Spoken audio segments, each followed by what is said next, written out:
Hello students, my name is Lalit Chauhan and I am chemistry lecturer. Today I'll be teaching you chemical kinetics, and this is a very important topic. Every year they ask at least one question from chemical kinetics. It is very easy topic also, so let's begin that. Physical chemistry can be broadly divided into two subheadings: thermodynamics and chemical kinetics. Thermodynamics tells you how far a reaction will go or whether a reaction will occur or not, while chemical kinetics tells you if a reaction will occur, how fast it will occur. So in short, chemical kinetics is all about finding the speed of reaction, or you can say finding the rate of reaction. How we will proceed into that? So for the convenience, we have divided chemical kinetics into these 7 subtopics. They are rate of reaction, factors affecting rate of reaction, rate law, order and molecularity, collision theory and Arrhenius concept, zero order reaction and first order reaction. We will try to complete at least 3 to 4 subtopics today, and rest we will do in the coming lectures. So let's begin with rate of reaction. Okay. So students, let's come to the questions. While doing the questions on rate of reaction, just keep in mind that try to connect all the rates of appearance and disappearance via rate of reaction. See, for example, in this question, they have given you rate of disappearance of hydrogen. They have given this value. So what is rate of disappearance of hydrogen? It is nothing but minus of dH2 by dt. And what they are asking, rate of appearance of ammonia. What is that? That is dNH3, change in concentration of ammonia upon time taken. Now I know that rate of reaction will be equal to minus of dN2 by dt will be equal to minus of dH2 by 3 dt. Remember to divide by the stoichiometric coefficient to get rate of reaction, which should be equal to dNH3, change in concentration of ammonia, divided by time taken and the stoichiometric coefficient, that is 2. Since they have given this data and they are asking the data of ammonia, so I should be concerning myself with this part only. Now this minus of dH2 by dt is given, so this section is given. So put the value there, that will be 3 into 10 to power of minus 3 upon 3 should be equal to, they are asking this thing, rate of appearance of ammonia. So this part will be cancelled, bring 2 over here, so I will get what? dNH3 upon dt will be equal to 2 into 10 to power of minus 3 moles per liter per second. So this is the rate of appearance of ammonia. What I have done, basically I have tried to connect all the rate of disappearance and appearance with rate of reaction. Okay, I hope this is clear. So let's come to the next question, students. Here they have given a reaction and they have also given you the rates of disappearance of reactant and rate of appearance of products as well, and they are asking you the relationship between K1, K2 and K3, K1, K2 and K3. Now whatever they give in the questions of rate of reaction, please try to connect all the rate of appearance and disappearance via rate of reaction. So I'll begin with the solution. Rate of reaction will be equal to, in terms of rates of disappearance, this will be minus of dN2O5 divided by dt, and the stoichiometric coefficient is 1, so there is no problem. This should be equal to dNO2 divided by the stoichiometric coefficient is 2 dt, which should also be equal to what? dO2, the rate of appearance of O2 dt, and divided by the stoichiometric coefficient, which happens to be what? 1 by 2, so 2 will go up. This will be the case. Now replace these values.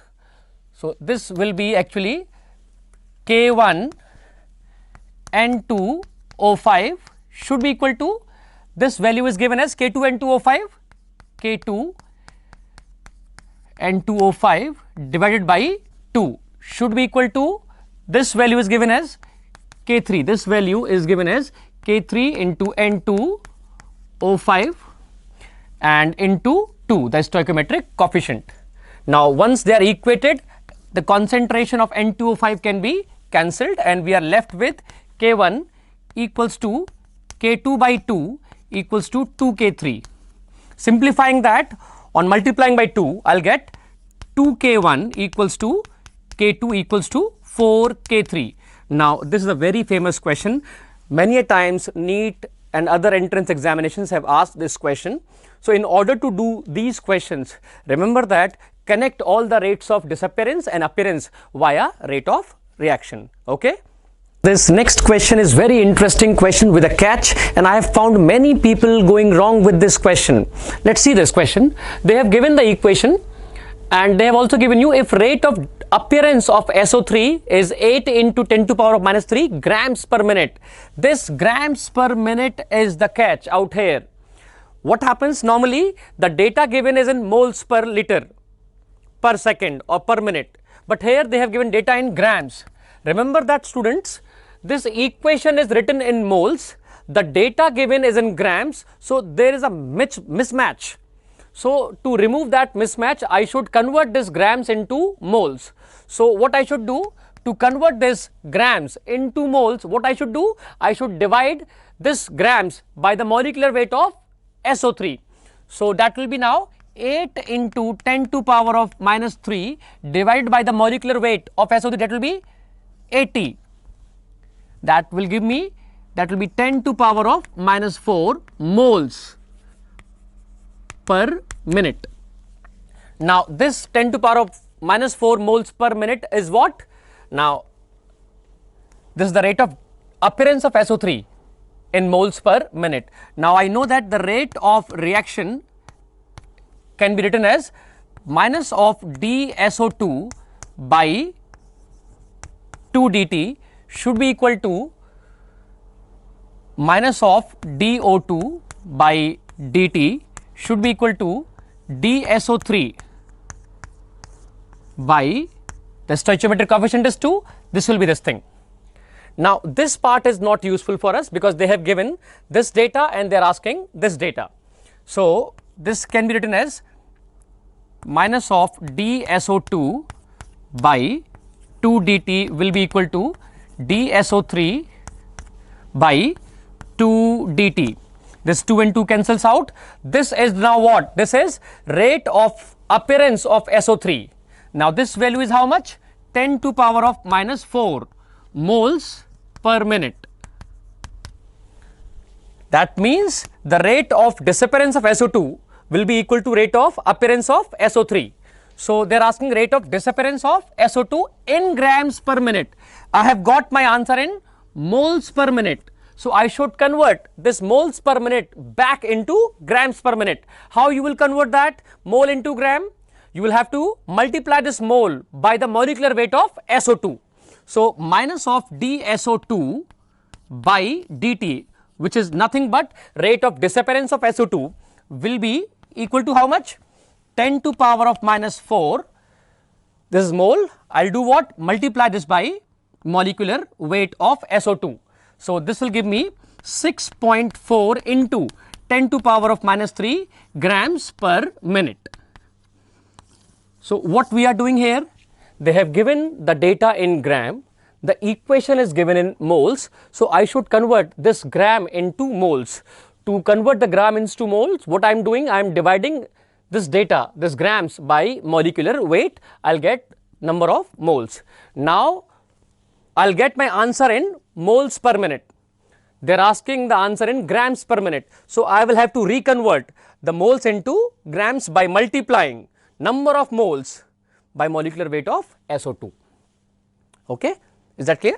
After doing the questions on rate of reaction, let us now discuss the next topic, which is factors affecting rate of reaction. There are many factors which will affect the rate of reaction. We will discuss 6 of them one by one. So let us begin with the first one, the surface area.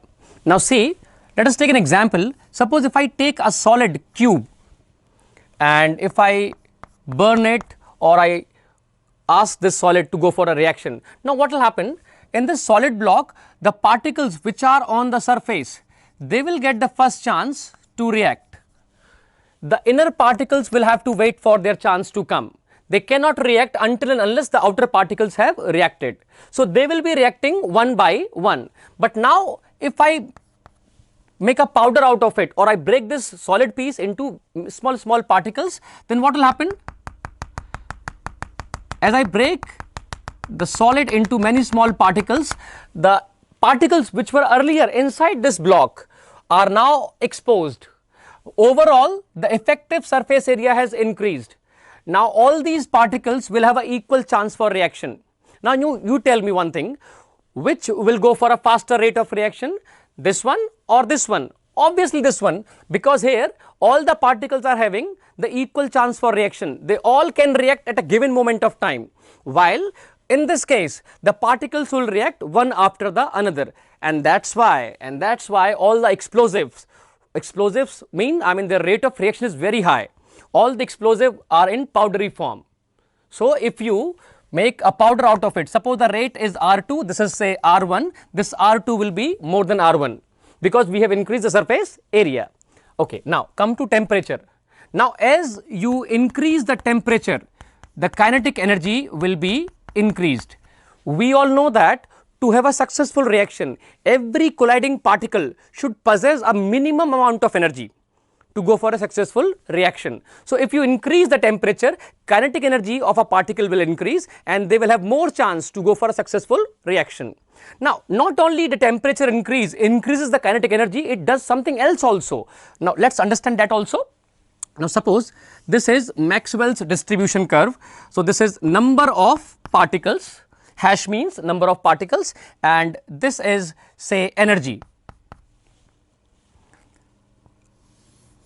At a given temperature, say T1, this is the curve, and suppose this is the bare amount of energy which is required to go for a successful reaction. Now if I increase the temperature T2 is more than T1. Now the graph will be something like that. This will be for T2. Now if you look at this graph, in the first case when the temperature is T1, these are the number of particles which will possess this bare amount of energy. That means only these number of particles can go for a successful reaction.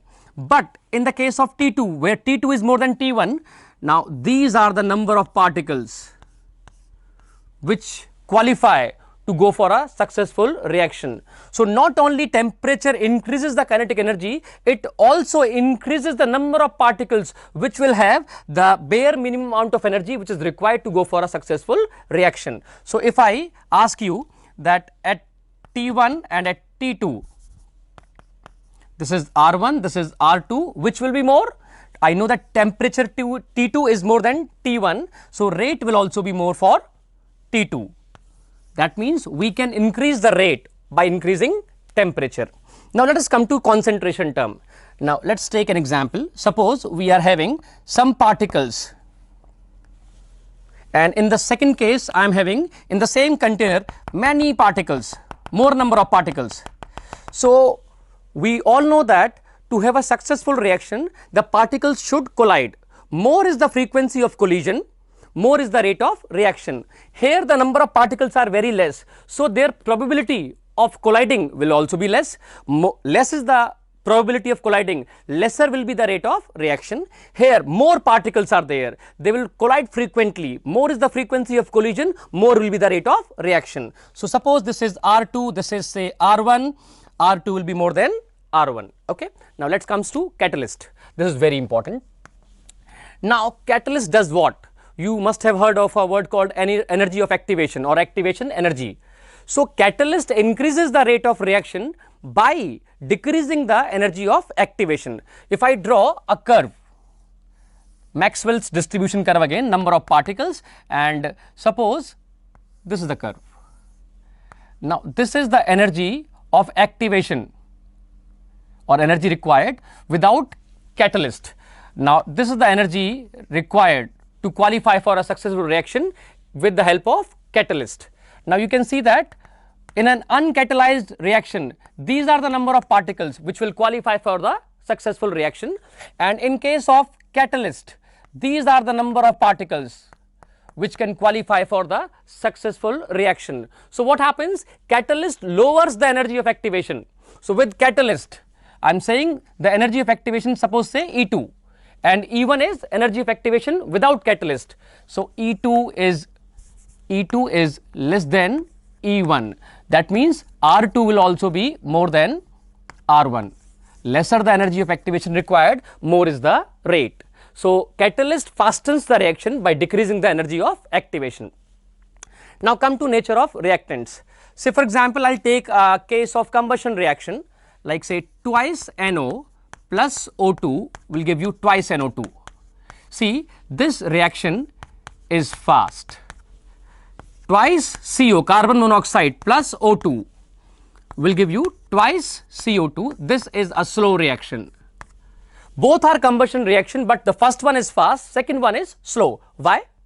The reason is that NO, nitrous oxide, is basically what? This is a 15 electron species, and 15 electron species are having a bond order of 2.5, while CO is a 14 electron species. All the 14 electron species are having a bond order of 3. So bond order of 3 will be tougher to break as compared to the bond order of 2.5. That's why this reaction is slow. So rate of reaction also depends on the nature of reactant. If a reactant is reactive enough, it will react faster. If the bonds in the reactant are very strong, they will be very hard to break and the reaction will be slow automatically. Now sunlight. This factor is important in case of photochemical reaction. Say for example, we have got a reaction H2 plus Cl2 in presence of UV light. This will give you twice HCl, and that too with explosion, very fast. And if you go for this reaction in dark, this reaction might not happen, or even if it occurs, the rate will be very slow. So here the sunlight is enabling this reactions to occur at a faster rate. So these are the factors which are going to affect a rate of reaction. I hope this is clear to all of you. Okay, now let's come to our next topic called rate law. What is rate law? See, for any given reaction, rate law is a mathematical form of that reaction that provides you a hint how the rate will change on changing concentration and other terms. So let's look over here. This is a given reaction. Rate law says that rate will be equal to rate constant, concentration of A to the power of m, concentration of B to the power of n. Now this is a mathematical form where m and n, they are the order of reaction with respect to A and B respectively. Okay. Now in this definition, concentration is straight away given the priority. So what we are trying to do? We are trying to measure the change in the rate when we change concentration while keeping all other factors constant. So other factors, they are kept constant, and that constant is called rate constant. So I can say that rate constant depends on all other factors like catalyst, temperature, surface area, etc., except concentration.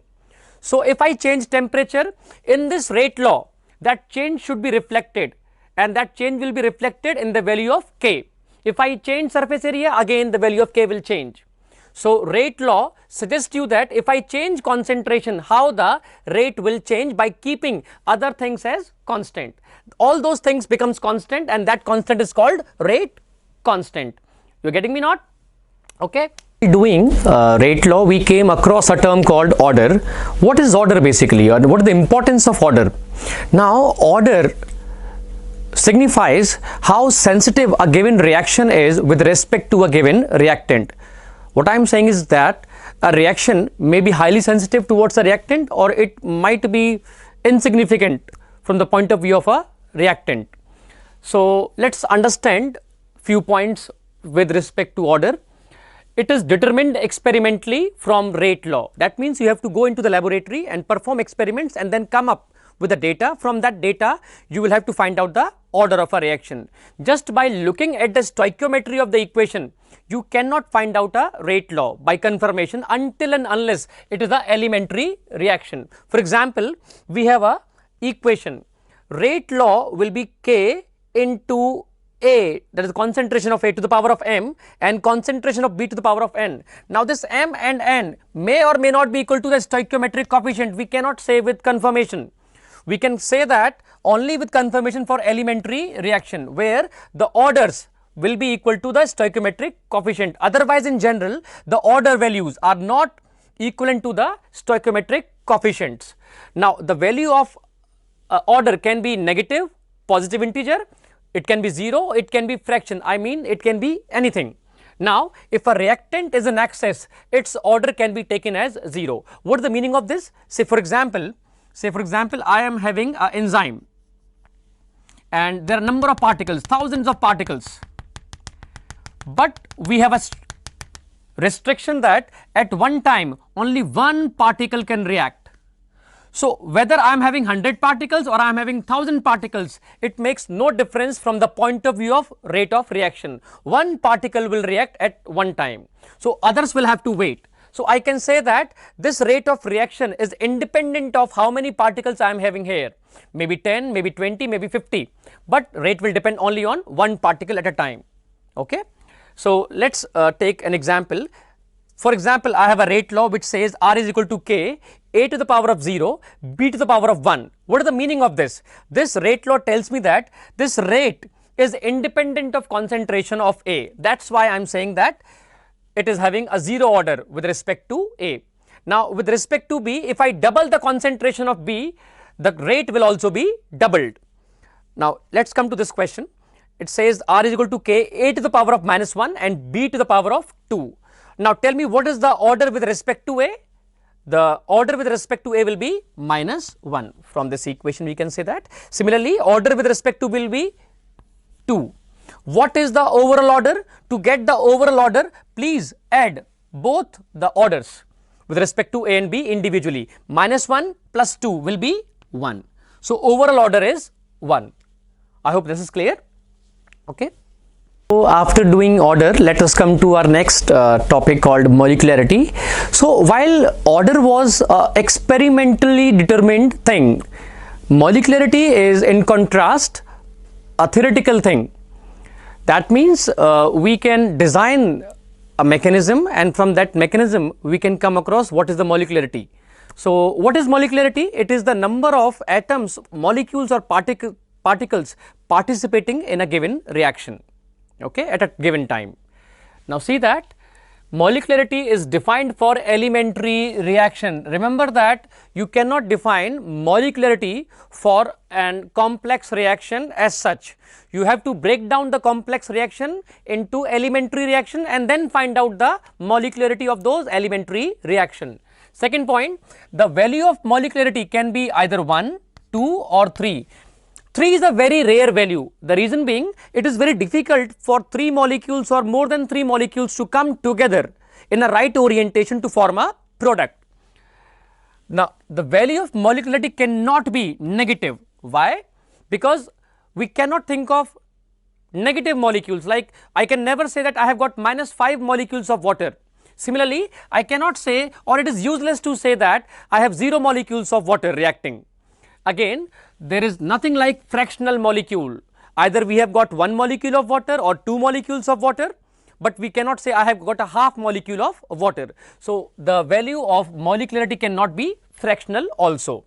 Now see, let us say we are having some elementary reaction, A giving you products. So how many particles are participating in this reaction? Only 1. So molecularity will be 1. A plus B, 2 particles.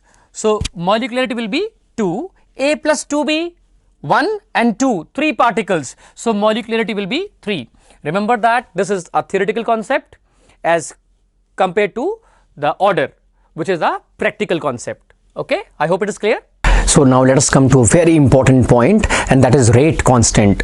See student, in examination sometimes they do not give you the exact information or direct information of order of reaction. That order of reaction you have to infer from the units of rate constant. So I'll suggest you, while doing questions of chemical kinetics, you should look at the units of rate constant very carefully, because that will give you a very good hint at the order of reaction. Say for example, the 0 order reaction, the unit of rate constant will be moles per liter per second, which is also the unit of rate of reaction. Now for first order reaction, this is very, very important. The unit is per second or per minute or per hour. Okay, this is important because first order reactions are predominantly in our course. Okay, now for nth order reaction, the unit is mole 1 minus n liter to the power of n minus 1 and second inverse. So you can put the value of n depending on which of the order they are asking.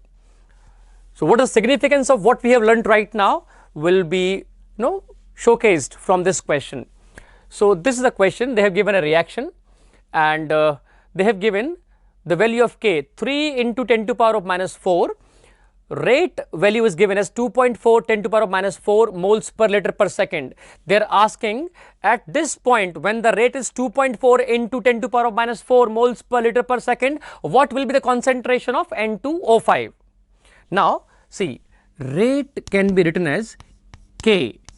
N2O5 is the only reactant over here raised to the power of m, which is the order of reaction with respect to N2O5, but I do not know the order of reaction.